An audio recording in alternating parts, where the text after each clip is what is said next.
अभी हमारे साथ है वायरल गर्ल, जिसका हम इंटरव्यू किए थे अंबेडकर जयंती पर। काफ़ी बेबाक तरीके से ढांसू स्पीच दी थी। यही है वायरल गर्ल काजल राव। हम इनसे जानेंगे कि ये स्कूल में जो है, मुझे पता चला है कि ये आलमीन एकेडमी की छात्र हैं और हम थोड़ा जानना चाहेंगे इनसे। पहले तो आप अपना नाम बताइए। Thank you so much sir कि आपने मुझे चुना। और मेरा नाम काजल राव है और मैं क्लास 12th स्टैंडर्ड की गर्ल हूँ और अभी भी एग्ज़ाम दिया है, उस रिज़ल्ट का वेटिंग में हूँ।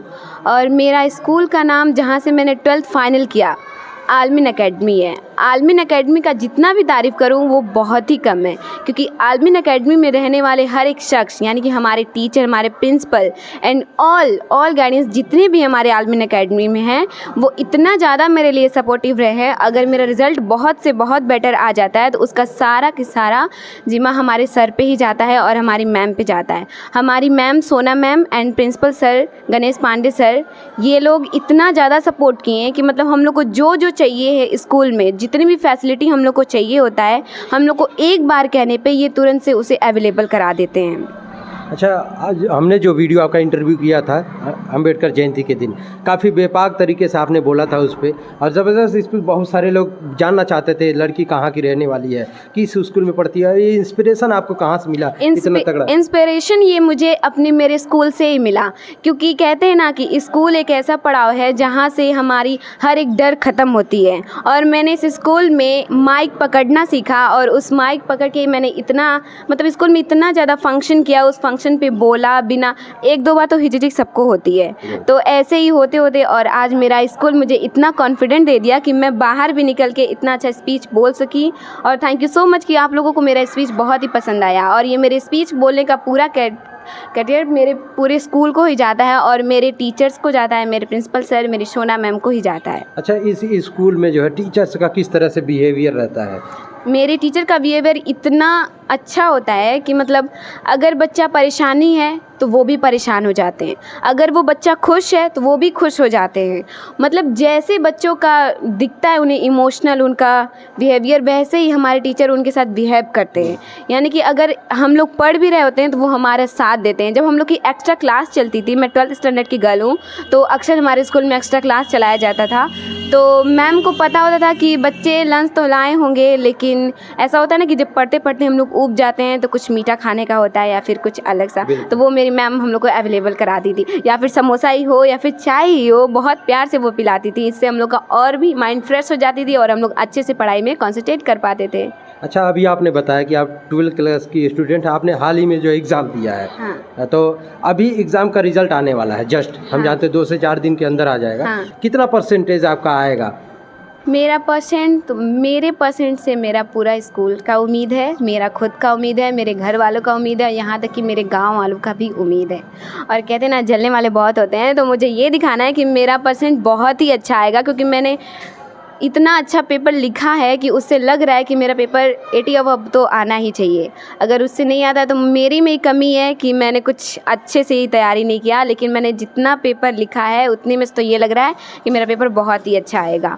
और जितने भी मुझसे अगेंस्ट हैं, मेरे अगेंस्ट हैं, मैं उनको दिखाना चाहती हूँ कि हाँ, मेरा आलमीन एकेडमी मुझे इतने ऊपर तक पहुँचाया है। और मैं ये भी बोलूँगी कि मेरा आलमीन एकेडमी एक ऐसा स्कूल है जहाँ पर आप सभी पेरेंट्स अपने बच्चों का एडमिशन करा सकते हैं। जैसे कि यहाँ पे हर एक चीज़ फैसिलिटी है ना, library, computer lab and lab, science lab, all cheese available. इसलिए मैं बोलूँगी कि आप अपने बच्चों का एडमिशन यहीं कराएं। Thank you. अच्छा, स्कूल के बारे में हमें बताइए। टीचर्स जो स्कूल में हैं उसमें से सबसे ज़्यादा, जैसे किसी ऐसा होता है ना कि किसी एक टीचर से ज़्यादा लगाव रहता है। हाँ। तो आपको स्पेशली कोई ऐसा टीचर जो? हाँ, मेरी सोना मैम। हाँ। मेरी वाइस प्रिंसिपल मैम, उनसे सबसे ज़्यादा लगाव रहा है। हाँ। और उसके बाद से मेरे रामू सर हैं, उर्मिला मैम है, मेरे संजय सर फिजिक्स केमिस्ट्री जो मुझे गाइड किए हैं, वही पढ़ाएं। और प्रीवियस टीचर भी हैं जो अभी नहीं रहे हैं स्कूल में। फिर हमारी गीता मैम भी हैं, हमारे Ramu sir, Ravi sir, all teacher बहुत ही सपोर्ट किए हैं मुझे। अच्छा, आपने काफ़ी समय दिया, कई साल से, क्योंकि आप 12th तक पढ़ी हैं। हाँ, मैंने 9th से एडमिशन लिया था, 9th से ही पढ़ा है। हाँ, तो काफ़ी इतने समय के बाद आपको स्कूल के बारे में कुछ कहना चाहेंगी? स्कूल के बारे में यही कहूँगी, मेरा स्कूल बहुत ही अच्छा है और अगर मैं इससे बेटर अगर कहीं स्कूल देखूँ तो नहीं मिलेगा। हाँ, तो आपका जो है क्योंकि आपने इतना अच्छा तरीके से पढ़ा और काफ़ी अच्छा बोल लेती हैं, ये चीज़ लोगों को बहुत पसंद आ रहा है। तो आप जो है घर में किस तरह का आपको सहयोग रहता है? मेरे घर पे भी बहुत अच्छा सहयोग है मुझे। देखिए, मैं तो पहले अपने मामा वहाँ रहती हूँ, अपने घर पे नहीं रहती हूँ, क्योंकि अच्छा। मम्मी अपने वहाँ नहीं रखती हैं, क्योंकि वहाँ पे अच्छा स्कूल नहीं है। और अगर स्कूल है तो यहाँ जैसे टीचर नहीं है, ये सबसे खास बात है। इसलिए मम्मी मुझे वहाँ बोलती हैं यहाँ नहीं, तुम वहीं रहो, आलमीन में ही पढ़ी रहो, क्योंकि आलमीन इतना सपोर्ट करता है। और फिर सबसे ज़्यादा सपोर्ट तो मेरी मौसी मुझे करती हैं, मेरी छोटी मौसी, हाँ। जो डॉक्टर वंदना राव उनका नाम है, वो एक डॉक्टर है, वो सबसे ज़्यादा सपोर्ट करती हैं। मेरा एग्ज़ाम था तो मेरी मम्मी और मेरी मौसी मेरे आगे पीछे घूमती थी कि तुम 1 मिनट अपना वेस्ट मत करो, पढ़ाई करो, तुम्हें कोई काम भी नहीं करना है, बस तुम्हें पढ़ाई ही करना है।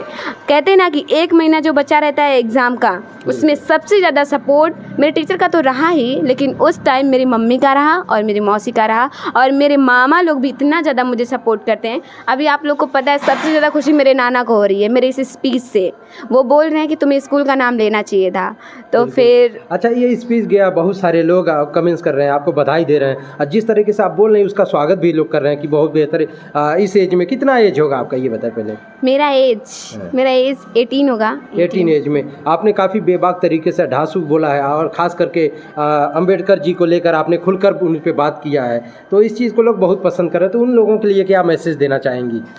सबसे पहले तो उनको थैंक यू बोलूँगी कि इतना सपोर्ट कर रहे हैं मुझे, और उनको मेरा बात इतना अच्छा लग रहा है। तो मैं सबसे यही बोलूँगी कि संविधान लिखने वाले हमारे अंबेडकर बाबा, मैं ये चाहती हूँ ना, जिस तरीके से हमारे स्कूल में English, Hindi, physics, chemistry all subject पढ़ाई जाती है, वैसे ही सरकार को एक और सब्जेक्ट लगाना चाहिए संविधान का। अच्छा। संविधान का लगाना चाहिए, वो इसलिए क्योंकि जब बच्चा स्कूल में आ रहा है तो अगर वो स्टार्टिंग से संविधान के बारे में पढ़ेगा तो उसे बहुत अच्छी नॉलेज मिलेगी।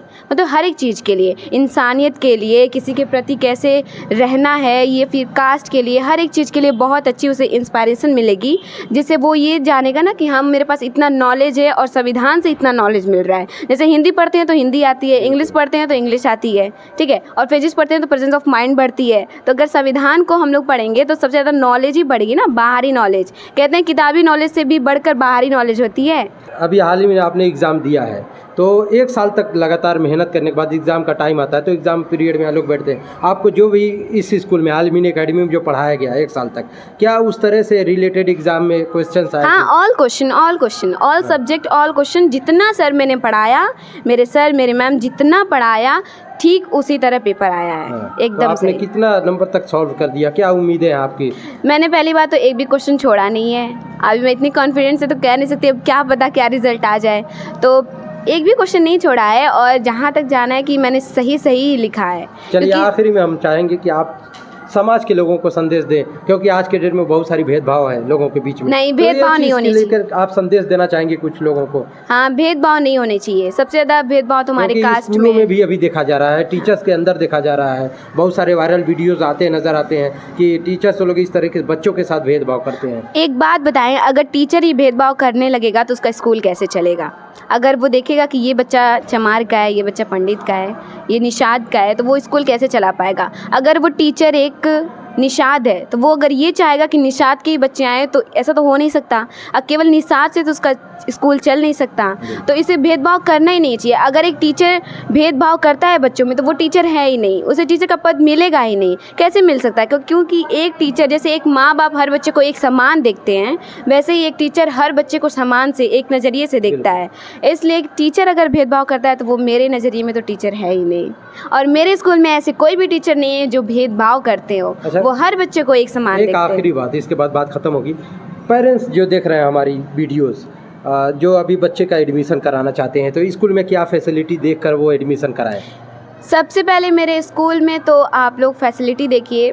अगर बच्चा सेल्फ डिपेंड है, अगर वो खुद से पढ़ना चाहता है तो वो तो कहीं भी पढ़ सकता है। ज़रूरी नहीं है कि आलमीन एकेडमी में पढ़े, लेकिन आलमीन एकेडमी में लाइब्रेरी, कंप्यूटर लैब और साइंस लैब की फैसिलिटी है, जहाँ पे वो आसानी से आसानी तरीके से अपने सारे डाउट क्लियर कर सकता है। उसके बाद से सेकंड नंबर पे हमारे टीचर्स हैं, अगर उससे भी उसका डाउट नहीं क्लियर होता है या फिर यूट्यूब से, गूगल से, कहीं से भी क्लियर नहीं होता है, तो इतने आसान तरीके से मेरे यहाँ के टीचर उसे सॉल्व कराते हैं कि वो एक ही बार में क्लियर हो जाती है। तो ये फैसिलिटी हो गई। और तीसरी फैसिलिटी तो ये हो जाएगी कि हमारे स्कूल में जो हमारे प्रिंसिपल सर हैं और सुना मैम है, अगर उस बच्चे को किसी भी चीज़ की ज़रूरत होती है, अगर वो एक बार भी बोल दे तो उस पर वो तुरंत काम करना स्टार्ट कर देते हैं लोग। हाँ, तो अगर वो बच्चा चाहता है कि नहीं ये नहीं चाहिए, मुझे इस तरीके का चाहिए, तो अगर वो सही बात बोल रहा है तो उस पर तुरंत एक्शन लिया जाता है। जो यही बात मुझे बहुत इम्प्रेस करती है मेरे स्कूल की, क्योंकि हम लोगों ने जितना बोला उतना मेरे सर और मेरे मैम ने किया। तो मेरा स्कूल बहुत अच्छा है। अगर आप लोग एजुकेशन लेना चाहते हैं तो यहाँ से लीजिए, क्योंकि यहाँ का एजुकेशन इज़ द बेटर। बहुत बहुत धन्यवाद हमसे बात करने के लिए, समय देने के लिए। ये थी काजल राव जो वायरल गर्ल हैं। अभी हाल ही में इनका स्पीच बहुत तगड़ा वायरल हो रहा है, लोग बहुत ज़्यादा पसंद कर रहे हैं। अगर आप लोग नहीं देखे हैं तो चैनल पे विजिट जरूर कर लीजिएगा, वहाँ पे इनका वीडियोस मिल जाएगा। और इस वीडियो को ज़्यादा से ज़्यादा लोगों तक शेयर करिए, और इनके जो भी इन्होंने बताया है ये चीज़ें आप जो है हमें कमेंट बॉक्स में बताइए कि आपको इनकी राय कैसी लगी। बाकी मिलते हैं फिर किसी दूसरे वीडियो में, तब तक लिए जय हिंद, जय भारत।